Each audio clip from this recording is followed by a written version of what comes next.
Pinarangalan ang 24 oras sa Household Favorite Programs Television category. Tinanggap ang parangal ni na Senior Vice President ng Integrated News Regional TV and Synergy Oliver Victor B. Amoroso at Vice President and Deputy Head for News Programs and Specials Michelle Seva. This amplify kasi our role, especially our GMA Integrated News, hindi lang sa mga local communities but sa bansa natin, that we have to deliver responsibly the news sa pagtutulungan ng lahat ng ating platforms mula sa TV News, Manila, regional TV, radio, and digital news. Nagagawa natin to lahat. So again, maraming salamat sa Anak TV Awards for giving us this recognition. Kinilala rin bilang household favorite programs ang Abot Kamay na Pangarap, Amazing Earth, Biyahe ni Drew, Kapuso Mo, Jessica Soho, Maria Clara at Ibarra. Pati ang It's Showtime ng ABS-CBN na napapanood sa Free TV sa pamamagitan ng GTV.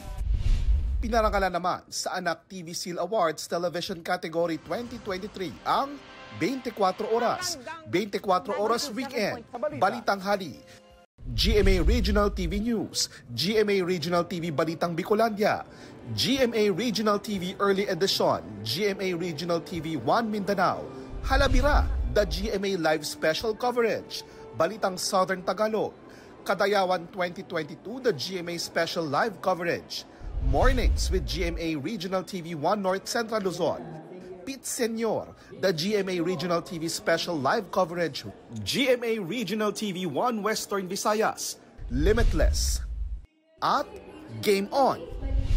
Pati ang AHA, Biyahe ni Drew, Born to be Wild, I Wonder, Pinasarap, Pinoy MD, Unang Hirit, Daig Kayo, ng Lola Ko, Farm to Table, I Believe, Sarap Diba, The Clash, TikTok Clock, Maria Clara at Ibarra, at Pinoy A+, pati All Out Sundays at Amazing Earth.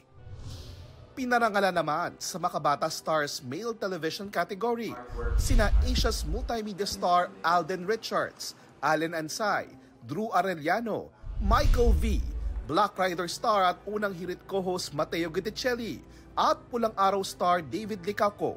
I think I just had a dream and never stop chasing it. So sa mga bata dito, never stop chasing your dreams.